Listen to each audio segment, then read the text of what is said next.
Sadaqallahul Azim. Al-Maidah surah nombor 5 ayat 17 dan 18 yang bermaksud sesungguhnya telah kafirlah orang-orang yang berkata sesungguhnya Allah itu dialah Al-Masih putera Maryam. Katakanlah, siapakah gerangan yang dapat menghalang-halangi kehendak Allah jika dia hendak membinasakan Al-Masih putera Maryam beserta ibunya dan seluruh orang-orang yang berada di bumi kesemuanya? Sebenarnya kepunyaan Allah sahajalah segala kerajaan yang di langit dan juga di bumi dan juga apa yang ada di antara kedua-duanya. Dia menciptakan apa yang dikehendakinya dan Allah Maha berkuasa atas segala sesuatu. Orang-orang Yahudi dan Nasara berkata, kami anak-anak Allah dan juga kekasih-kekasihnya. Katakanlah, maka mengapa Allah menyiksa kamu disebabkan dosa-dosamu?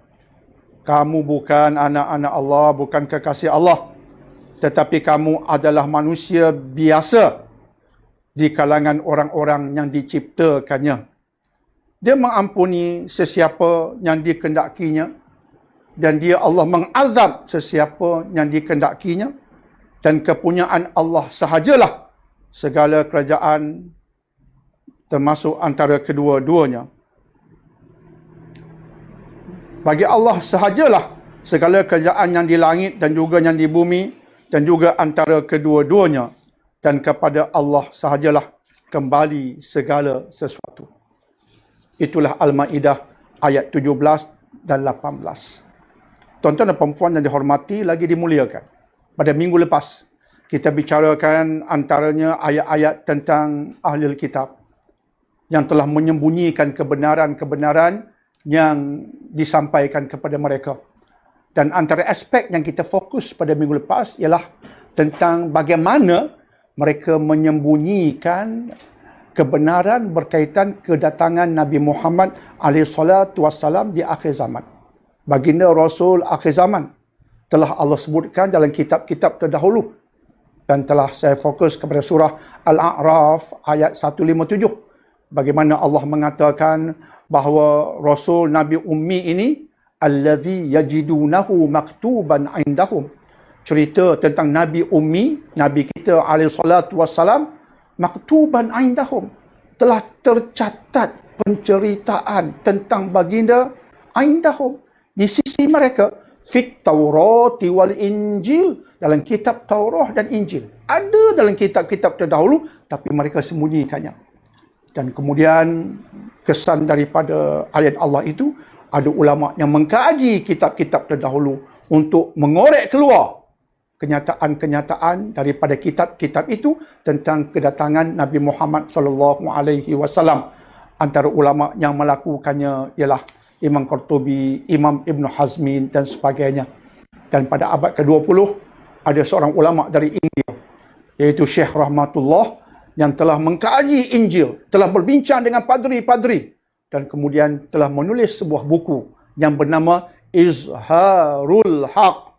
Dalamnya dimuatkan ayat-ayat kenyataan-kenyataan daripada Bible sebagai contoh yang menceritakan khusus tentang peribadi Nabi Muhammad SAW satu persatu. Dan Hamka dalam tafsir Al-Azharnya telah mengeluarkan maklumat-maklumat, ilmu-ilmu dari kitab Izharul Haq dan dimuatkan dalam kitab tafsir beliau, tafsir Al-Azhar, ketika membahaskan ayat berkaitan Nabi Muhammad SAW dalam kitab-kitab terdahulu, iaitu ayat 157 surah nombor 7 surah Al-A'raf. Hamka muatkan lebih kurang 35 muka surat menceritakan tentang ayat-ayat yang terdapat dalam Bible dan kitab-kitab terdahulu tentang Nabi Muhammad SAW, memanfaatkan kitab Izharul Haq karangan Syekh Rahmatullah dari India.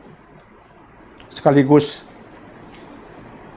rahsia yang mereka cuba sembunyikan terdedah. Dan kita yakin dengan Al-Quran bahawa memang mereka telah menyembunyikan kebenaran tentang Nabi SAW yang ceritanya terdapat dalam kitab-kitab mereka.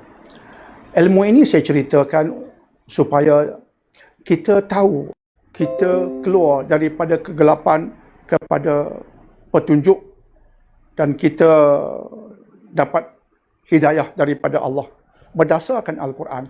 Sekaligus pada minggu lepas kita tekankan sungguh-sungguh kepentingan kita mendekati Quran. Bukan sekadar mengaji dengan tajwid yang betul. Itu baik.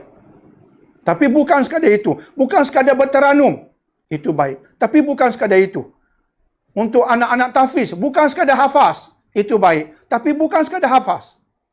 Tapi kita kena juga menyahut kehendak Allah.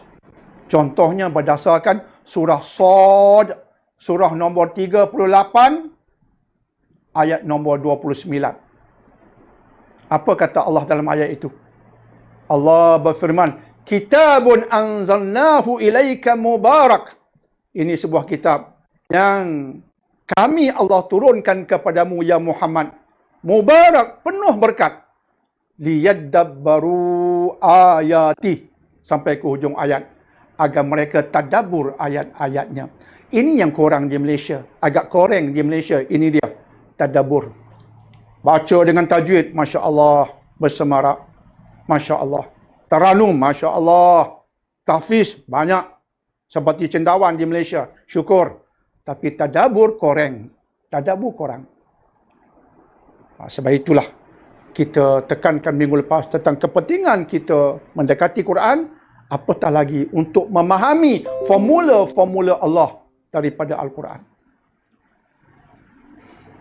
Maka di musim PKP ini, dekatilah Quran.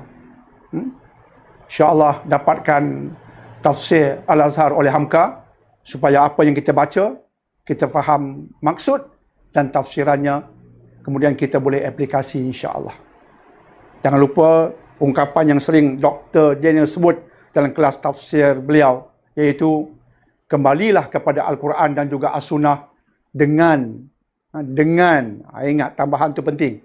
Tak cukup sekadar dilaung-laungkan. Kembali pada Quran dan Sunnah. Bagus, tapi tak cukup.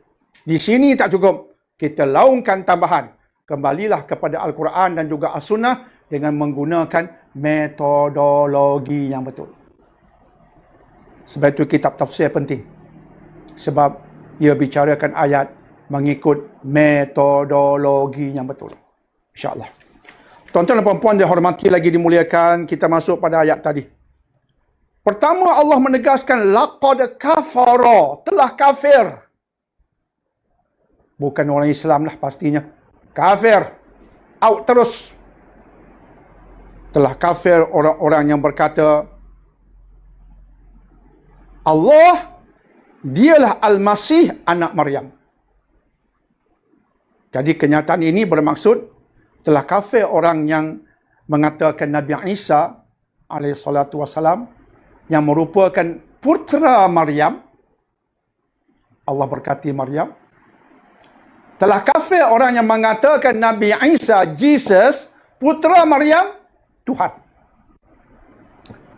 Mereka yang menjadikan Jesus anak Tuhan, mengatakan dia Tuhan, dia telah kafir. Sesat. Tak ada maaf bagimu.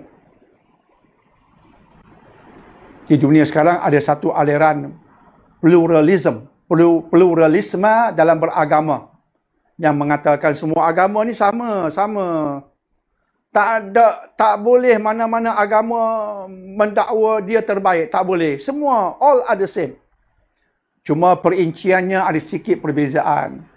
Islam mengatakan Allah Esa, Kristian mengatakan ya Tuhan Esa, tapi dalamnya ada 3 Trinity. Tapi semua sama mengajak pada kebaikan.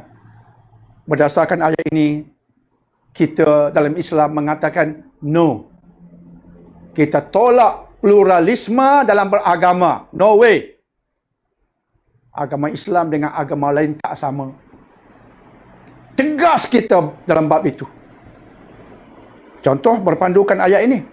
Kafir orang yang mengatakan Jesus, Nabi Isa, anak Tuhan. Tiada maaf bagimu. Allah